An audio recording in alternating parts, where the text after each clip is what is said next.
Welcome back to next tutorial. First of all, like and share video with sweet friends.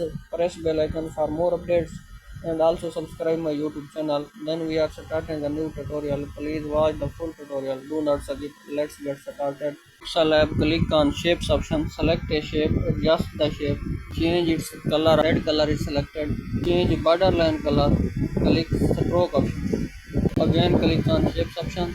Select another shape. Mark the shapes. Duplicate the shapes. Click copy option. Select text edit. Select a shape. Click copy option. Select color filters. Change its background. Select color option. Blue color is selected. Please like the video and do not forget to subscribe my YouTube channel.